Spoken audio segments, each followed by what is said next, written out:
ക്ഷാമബത്ത കുടിശ്ശിക 35,000 കോടി രൂപയാണ്. ലീവ് സറണ്ടർ 5 വർഷത്തേത് 24,500 കോടിയാണ്. പേ റിവിഷൻ കുടിശ്ശിക 5,500 കോടിയാണ്. 65,000 കോടി രൂപയാണ് കൊടുക്കേണ്ടത്. അതുകൂടാതെ ശമ്പള പരിഷ്കരണത്തിൽ സർവീസ് വെയിറ്റേജ് എടുത്താൽ മതി. സർവീസ് വെയിറ്റേജ് ശമ്പള പരിഷ്കരണത്തിൻ്റെ ആത്മാവാണ്. അത് കളഞ്ഞപ്പോൾ കുറേ ലാഭം അതിൻ്റെ അകത്ത് കിട്ടി. പിന്നെ ഇവിടെ ശ്രീ വിശ്വനാഥ് സൂചിപ്പിച്ചതുപോലെ സിറ്റി കോമ്പൻസേറ്ററി അലവൻസ്, HPA, ഒരുപാട് കാര്യങ്ങൾ എടുത്തു കളഞ്ഞു. ജീവനക്കാർക്ക് അവരുടെ ആനുകൂല്യങ്ങൾ കൊടുക്കാതെ എടുത്തു കളഞ്ഞതും ഇപ്പൊ കൊടുക്കാതെ കയ്യിൽ വെച്ചിരിക്കുന്നതുമായിട്ട് ഏകദേശം 1,00,000 കോടി രൂപയുണ്ട്. ഈ 1,00,000 കോടി രൂപ കൊടുത്തിരുന്നുവെങ്കിൽ ശമ്പളം കൊടുക്കാൻ പറ്റില്ലായിരുന്നു. ഈ സർക്കാരിൻ്റെ സാമ്പത്തിക സ്ഥിതി ഇത്രയും പണം കിട്ടിയിട്ടും എത്ര ദയനീയമാണ് എന്നാണ്. ഈ പണം നിങ്ങളുടെ കയ്യിലാണ്. നിങ്ങൾ കൊടുക്കാൻ, നിങ്ങൾക്ക് സ്റ്റാറ്റ്യൂട്ടറി ഒബ്ലിഗേഷൻ ഉള്ള പണമാണിത്. നിങ്ങൾ കൊടുക്കാൻ എഗ്രിമെൻ്റാണ്, ധാരണയാണ്, കൊടുക്കേണ്ട പണമാണ്. കൊടുക്കാൻ നിങ്ങൾക്ക് ഒബ്ലിഗേഷനുള്ള, ലീഗൽ ഒബ്ലിഗേഷനുള്ള, സ്റ്റാറ്റ്യൂട്ടറി ഒബ്ലിഗേഷനുള്ള പണം കൊടുക്കാതെ നിങ്ങൾ 1,00,000 കോടിയോളം രൂപ കയ്യിൽ വെച്ചിട്ടും നിങ്ങൾക്ക് ഒരു സാമ്പത്തിക പ്രശ്നമാണ് എന്ന് പറയുകയാണ്. നിങ്ങൾ പറഞ്ഞുകൊണ്ടിരിക്കുകയാണ്. സാർ ഇവിടെ പറഞ്ഞല്ലോ, ഉമ്മൻചാണ്ടി സർക്കാരിൻ്റെ കാലത്ത് സാധാരണ ഈ ഒരു 5 കൊല്ലം ഭരിക്കുന്ന ഒരു സർക്കാർ 10 ഗഡു DA ആണ് ജീവനക്കാർക്ക് അനുവദിക്കേണ്ടത്. 8.5 കൊല്ലം പൂർത്തിയാക്കിയ നിങ്ങളിപ്പോൾ 7 DA കുടിശ്ശികയാണ് ഉണ്ടാക്കിയിരിക്കുന്നത്. ഇത് മാസശമ്പളത്തിൻ്റെ 5-1 വരും. UDF സർക്കാർ 11 ഗഡുവാണ് ക്ഷാമബത്ത കൊടുത്തത്. ഉമ്മൻചാണ്ടി സർക്കാർ ഒരെണ്ണം നിങ്ങൾ കൊടുക്കാത്തതും കൂടി കൂട്ടി, 10 ഞങ്ങളുടെയും ഒരെണ്ണം നിങ്ങൾ കൊടുക്കാത്തതും കൂടി കൂട്ടി കറക്റ്റായിട്ട്, വെറുതെ അങ്ങ് പറയരുത്, 11 ഗഡു കൊടുത്തു ഉമ്മൻചാണ്ടി സർക്കാർ. ഇവിടെ കണക്കുണ്ട്. അന്ന് കൊടുത്തില്ല എന്ന് പറയുന്നത് ഏത് കണക്കനുസരിച്ചിട്ടാണ് അങ്ങ് പറയുന്നത്? പിന്നെ വിശ്വനാഥ് പറഞ്ഞ പോയിന്റ് എന്താ?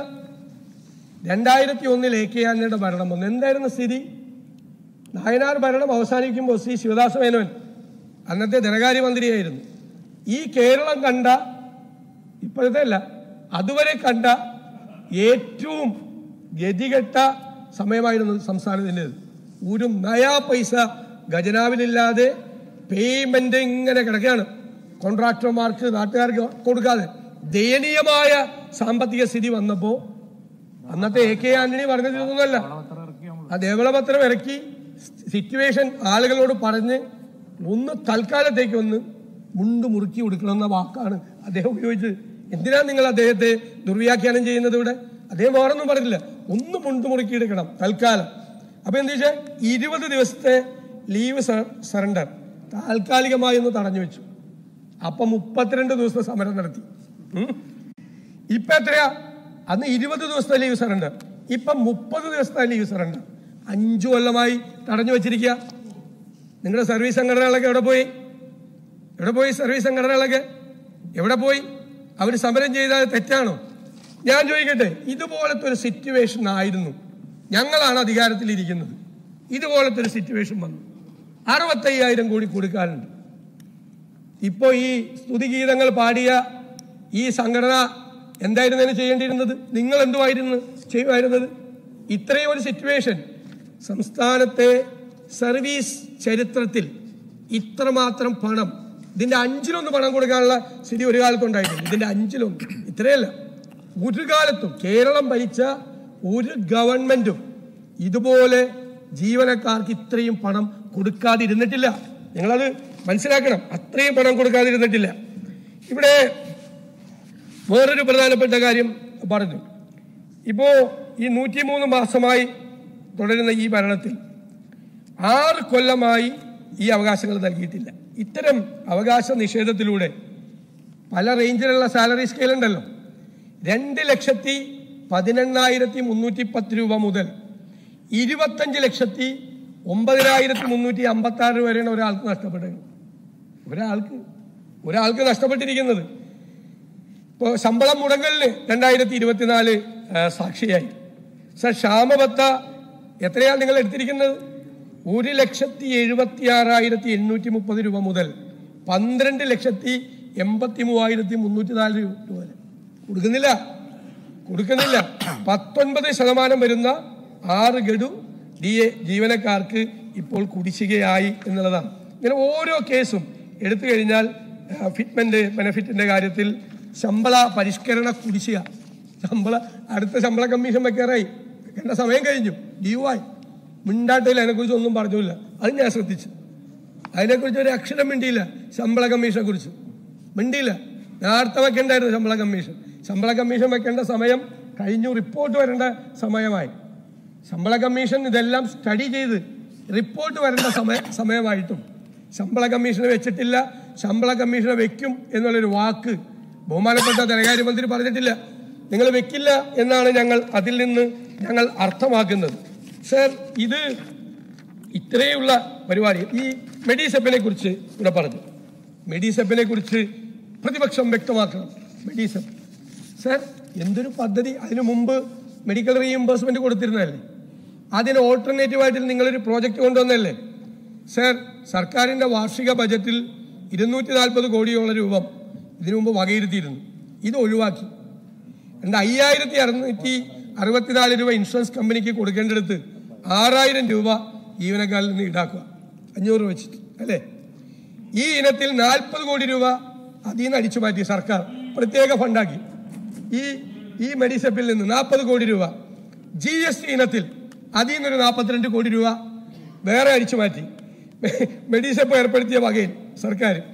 ഫലത്തിൽ ഈ മെഡിസെപ്പിൽ നിന്ന് 322 കോടി രൂപ സർക്കാരിന് നേട്ടമുണ്ടാക്കുന്ന പദ്ധതിയായിട്ട് അവതരിപ്പിച്ചിരിക്കുന്നത്. ആ മെഡിസെപ്പിന്റെ ലിസ്റ്റ് നോക്കിക്കഴിഞ്ഞാൽ, ആശുപത്രികളുടെ പാനൽ നോക്കിക്കഴിഞ്ഞാൽ, ഞാൻ ഇന്നലെ പറഞ്ഞു, ഈ സർക്കാർ ജീവനക്കാർ മുഴുവൻ നേത്ര രോഗികളാണോ സാർ? എല്ലാ ഈ ഹോസ്പിറ്റലാണ്. വലിയ 2-3 ആശുപത്രിയൊക്കെ ഉണ്ട്, വലിയ 2-3 ആശുപത്രി പാനലിൽ. പക്ഷെ അവിടുത്തെ പ്രധാനപ്പെട്ട ഡിപ്പാർട്ട്മെന്റ് ഇല്ല.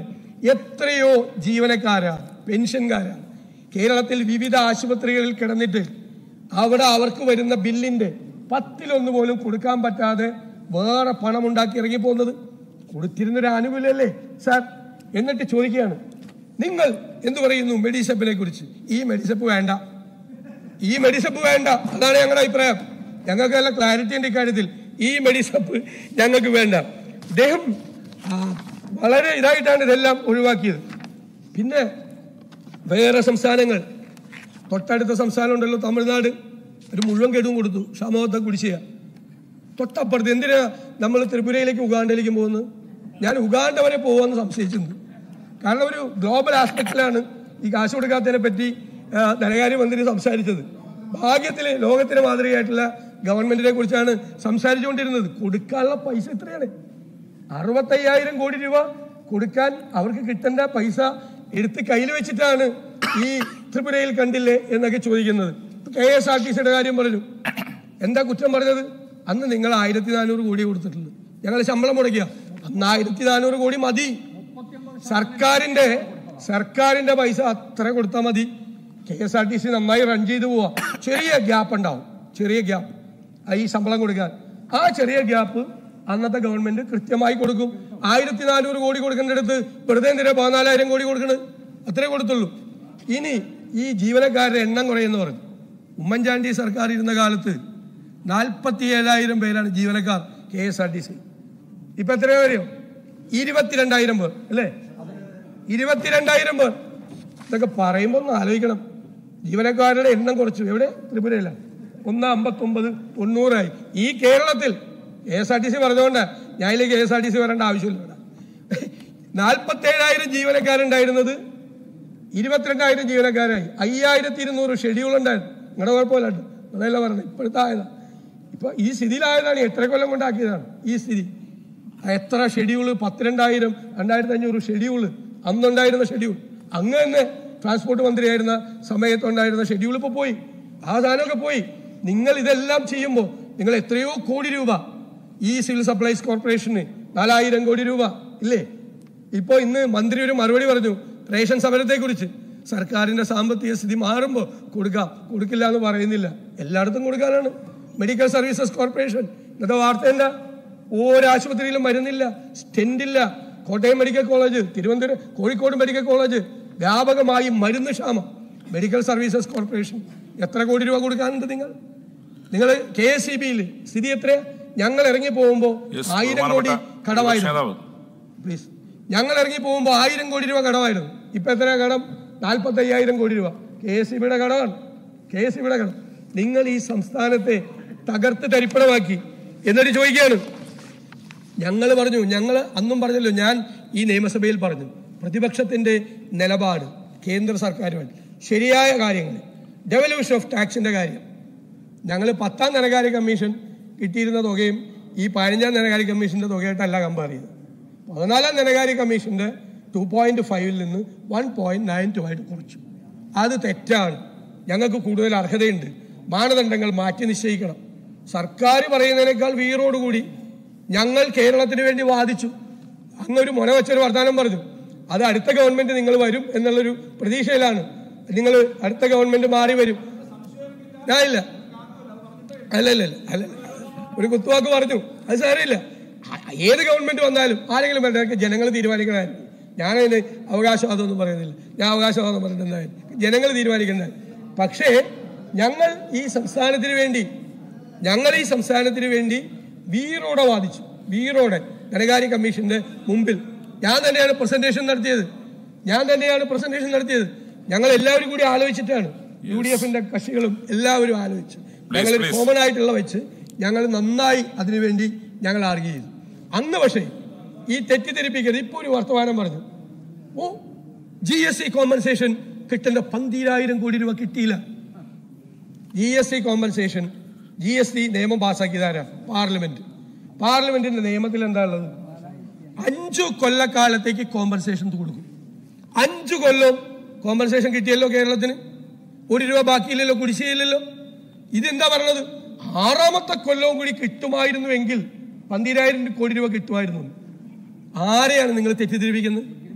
6ാമത്തെ കൊല്ലം ഇത് കിട്ടുമായിരുന്നു. പാർലമെന്റ് പാസാക്കിയ നിയമത്തിൽ 5 കൊല്ലമാണ് കോമ്പൻസേഷൻ. 6ാമത്തെ കൊല്ലം കിട്ടുമായിരുന്നുവെങ്കിൽ 12,000 കോടി പോയേന്. ദയവീത് അങ്ങ് നിയമസഭയിൽ ഇത് പറയരുത്. ഈ പൊതുയോഗത്തിൽ പാർട്ടിയുടെ പൊതുസമ്മേളനത്തിലേക്ക് പാർട്ടിക്കാരെയോ പബ്ലിക്കിനെയൊക്കെ കബളിപ്പിക്കാൻ വേണ്ടി പറയാം, അങ്ങനത്തെ കൈയടിക്ക് വേണ്ടിട്ട് പറയാം. അതൊന്നുമല്ല. അപ്പൊ എന്താ പ്രശ്നം? റിയൽ ആയിട്ടുള്ള കേന്ദ്ര ഗവൺമെന്റ് ആയിട്ടുള്ള നമ്മുടെ ആവശ്യവും നമ്മൾ ഈ തെറ്റായ കാര്യങ്ങൾ പ്രചരിപ്പിക്കുകയും ചെയ്യും. ഇത് നിങ്ങൾ കോടതി പോയപ്പോ പറഞ്ഞില്ലല്ലോ, ഒന്നും പറഞ്ഞില്ല കോടതി പോയപ്പോ. ഞാൻ പറയുന്നത് ഇത് ഞാൻ അവസാനിപ്പിക്കുകയാണ്. രൂക്ഷമായ വിലക്കയറ്റമാണ് കേരളത്തിൽ. 5 കൊല്ലം മുമ്പ് വേണ്ട 2 വർഷം മുമ്പുണ്ടായിരുന്ന വില നിലവാരത്തിൽ 200% മുതൽ 300% വരെ വില വർധനവുണ്ടായിട്ടുണ്ട്. 200 മുതൽ 300%. നോക്കിക്കോ, സ്റ്റാറ്റിസ്റ്റിക്സ് നോക്കിയോ.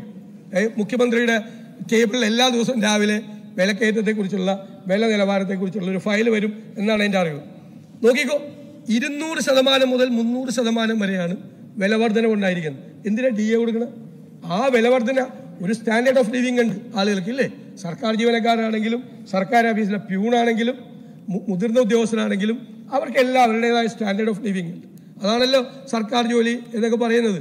അവർക്ക് വീട് വയ്ക്കാനുള്ള മറ്റേ ലോണിന്റെ പൈസ കൊടുക്കണം, കുട്ടികളെ പഠിപ്പിക്കാനുള്ള എഡ്യൂക്കേഷൻ ലോൺ കൊടുക്കണം, ചിലപ്പോൾ വാടക വീട്ടിലായിരിക്കും താമസിക്കുന്നത്, അത് കൊടുക്കണം അവരുടെ സ്റ്റാൻഡേർഡ് അനുസരിച്ച്. എന്നിട്ട് അവർക്ക് കൊടുക്കേണ്ട ആനുപാതികമായ ഈ പൈസ നിഷേധിക്കുകയാണ് യഥാർത്ഥത്തിൽ സർക്കാർ ചെയ്തത്. എന്നിട്ട് അതിനങ്ങ് യാതൊരു ന്യായീകരണവും വേണ്ട. ഇത് കൃത്യമായ അവഗണനയാണ്, സർക്കാർ ജീവനക്കാരോടുള്ള അവഗണനയാണ് പൂർണ്ണമായി ചെയ്തിരിക്കുന്നത്.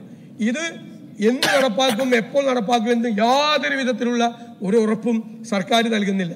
അപകടകരമായ നിലയിലേക്ക് ഇത് പോവുകയാണ് എന്ന് മാത്രം ഞാൻ ഈ അവസരത്തിൽ സൂചിപ്പിക്കുന്നു.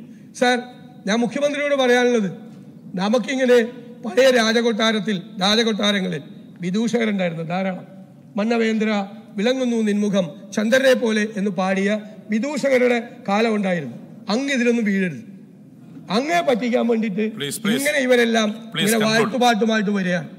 അവര് തന്നെ വിലാപകാവ്യം രചിക്കേണ്ട ഒരവസ്ഥയിലേക്ക് കാര്യങ്ങൾ പോയിക്കൊണ്ടിരിക്കുകയാണ് എന്ന് ഓർമ്മപ്പെടുത്തിക്കൊണ്ട് സർക്കാർ ജീവനക്കാരോടും പെൻഷൻകാരോടും അവരുടെ കുടുംബങ്ങളോടുമുള്ള പൂർണ്ണമായ അവഗണനയിൽ അതിശക്തിയായി പ്രതിഷേധിച്ചുകൊണ്ട് ഞാനും എൻ്റെ പാർട്ടിയും വാക്കൗട്ട് ചെയ്യുന്നു. ഞാൻ ജോയിന്റ് കൗൺസിൽ കൂടി ഇന്ന് സമരം ചെയ്യുന്നതുകൊണ്ട് വാക്കൌട്ടിൽ പങ്കെടുക്കാൻ CPI അംഗങ്ങളെ കൂടി ഞാൻ ക്ഷണിക്കുന്നു.